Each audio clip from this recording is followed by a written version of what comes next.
তরুণ আমেরিকানদের মধ্যে ইসরায়েলের প্রতি সমর্থন কমে যাচ্ছে, উল্টো বাড়ছে হামাসের পক্ষে। সংবিধানে আল্লাহর উপর পূর্ণ আস্থা ও বিশ্বাস পুনঃস্থাপনের দাবি জোরালো হচ্ছে এবং আমেরিকার মুখে কঠিন থাপ্পড় মেরেছে ইরান, হুঁশিয়ারি ইরানের সর্বোচ্চ নেতা খামেনি।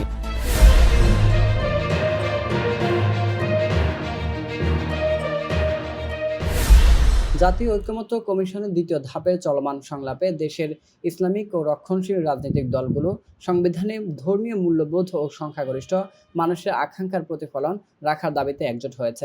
রোববার বিকেলে অনুষ্ঠিত সংলাপের পঞ্চম দিনের বৈঠকে অংশ নেন ইসলামী আন্দোলন বাংলাদেশ, খেলাফত মজলিস, বাংলাদেশ জামায়াতে ইসলামী, বিএনপি সহ আরও বেশ কয়েকটি রাজনৈতিক দল। প্রধান দাবি ছিল সংবিধানে আল্লাহর উপর পূর্ণ আস্থা ও বিশ্বাস এবং বিসমিল্লাহির রহমানির রহিম পুনঃস্থাপন।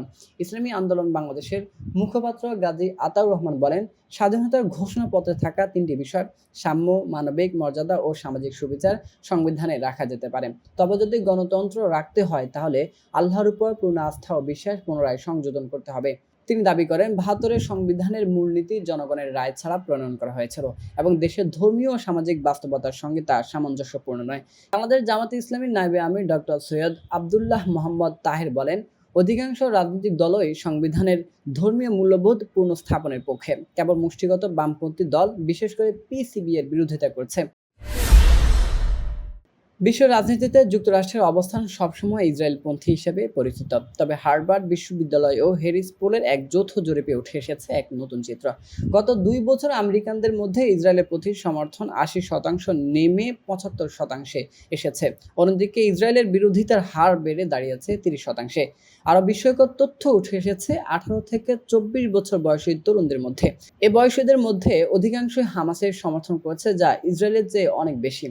২৫ থেকে ৩৪ বছর বয়সীদের মধ্যে এই সংখ্যা ৩৮%। বিশ্লেষকদের মতে সামাজিক যোগাযোগ মাধ্যমে চলমান যুদ্ধের বীভৎস চিত্র, শিশু হত্যা ও মানবিক বিপর্যয় আমেরিকান তরুণদের মনোভাব বদলে দিয়েছে।